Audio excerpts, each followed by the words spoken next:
All right, we're going to start off here by solving for the period of a simple pendulum. A simple pendulum has a cord that's massless, and the only particle that matters is the object at the end.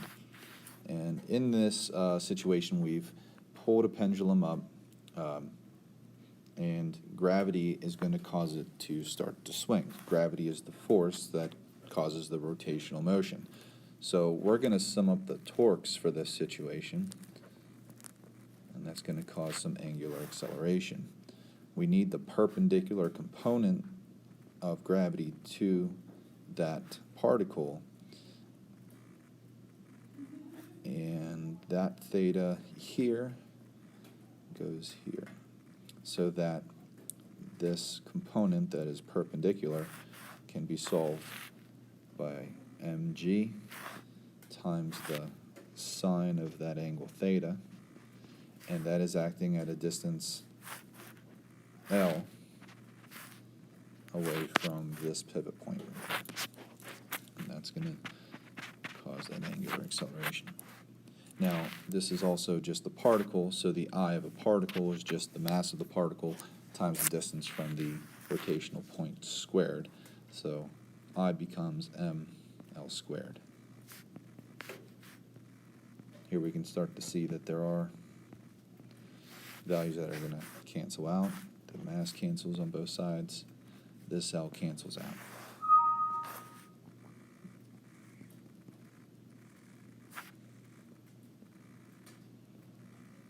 Now we have to relate this to the previous situation with the block spring system. And I'm going to use a different notation for the differential equation for alpha. Alpha is the second order derivative of the angular displacement, theta, times L is going to be g sine of theta. Now here is where we need to use the small angle approximation. And the small angle approximation says that the sine of theta is approximately equal to theta for angles less than 15. And it has to be in degrees, and this has to be in radians. So let's look at how this plays out. If I just use the sine of 5 degrees, I get 0.0872 rounded up. Now if I take that 5 degrees and I change it to radians,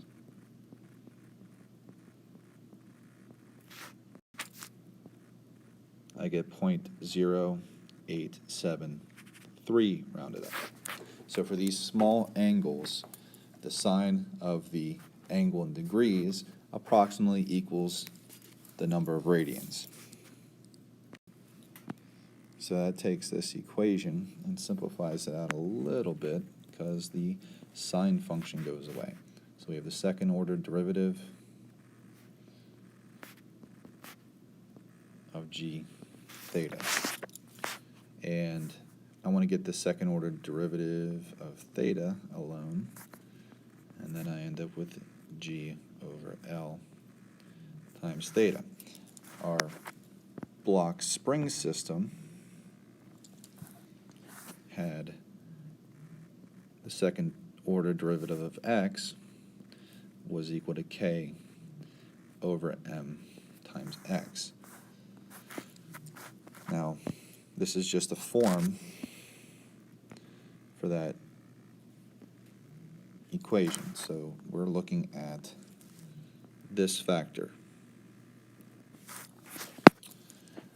If that k over m was equal to omega squared, then g over L is also equal to omega squared. And then this changed into the period is equal to 2 pi times the square root of m over the spring constant, this one is going to turn into 2 pi times the square root of L over G. Now what's tough sometimes is understanding forms of equations, but we use forms of equations all the time. So this equation is just a form. The Pythagorean theorem is just a form, right? The quadratic equation is just a form, but we have multiple quadratic equations out there. And any equation can be in y equals mx plus b form. So you can see the relationship between things. We just did that on a graphing problem. Now we can reason out where these things go as well if we remember the form for a period equation. If g increases, so if we take a pendulum to a different planet, then there would be a stronger force of gravity, which would cause a larger acceleration, so that the period should go down. So it'll take less time to return to its starting position. And then the length is the other factor.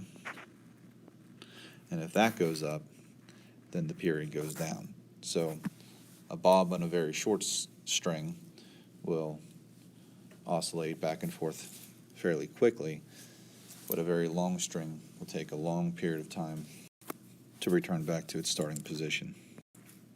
So we're going to use the same method to solve for the period of a different situation. And here is for a physical pendulum, so it's a rigid object.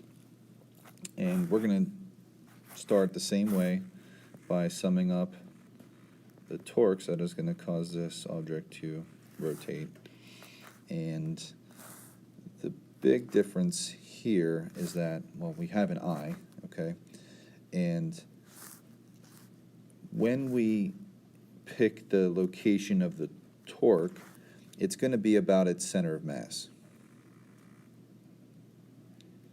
And we're going to call the center of mass distance h. So it's not going to be half of the length. We can't make that assumption unless it is a symmetrical object. So we mark that mg is acting at the center of mass, and we still need to figure out the perpendicular component, and whatever the angle is that we displace this object from vertical is going to go between the force of gravity and the radial line, so that the torque is going to be mg sine of theta times the distance h. Now, we have no idea what this I is. They could give us the number, but we're not going to solve for an oblong shape. We have nothing that's going to cancel on each side. Now, we still have to use the small angle approximation, so that the sine of theta in degrees is going to be equal to mg theta in radians. And now we write the second order derivative for alpha.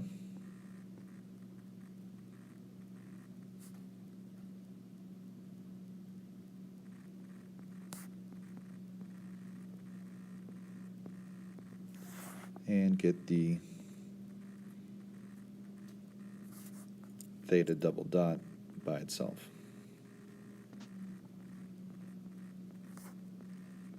And from the previous two proofs, we see that that term, it is here, is equal to omega squared. Doing the same substitution into what omega is, we'll get that the period for a physical pendulum is equal to I over mgh,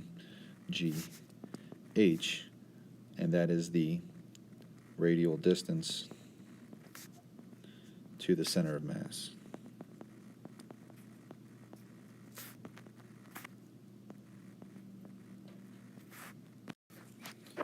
And there's one more type of pendulum we have to look at, and it's something called a torsion pendulum, which is basically, usually it's a disc on a cord or a rod, and it is displaced a certain angular distance, and when you release it, the twisting of the cord or rod will cause it to oscillate back and forth.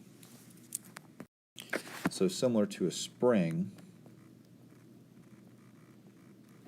the torque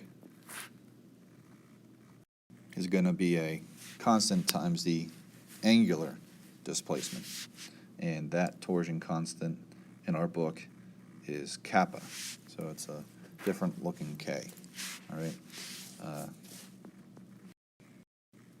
Following a similar sequence for the previous situations, we have the torque is going to cause that object to accelerate. And since we have the torque up here, we have kappa theta is equal to I alpha, and we want to put alpha as the second order derivative again. Solving for theta double dot, we get that it's kappa over I times theta. This is equal to omega squared. Doing the same substitution that we've done on the previous ones.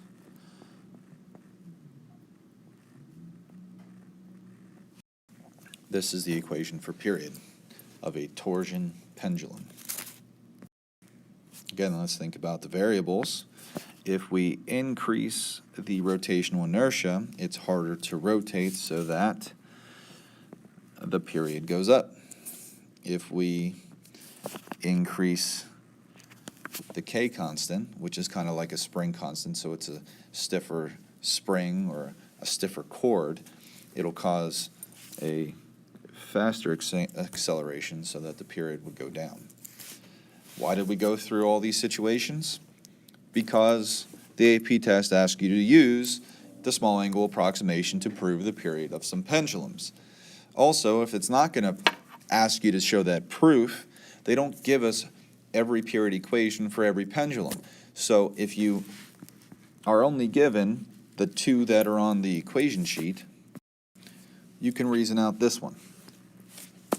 I don't know if we can reason out the last one with the I over the MGH.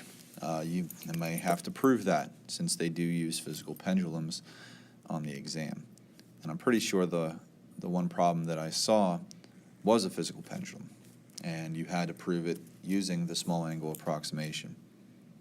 So remember, we're just following forms, all right? Using the form of the equation, we can, make the assumption that it's always that this factor here is equal to omega squared.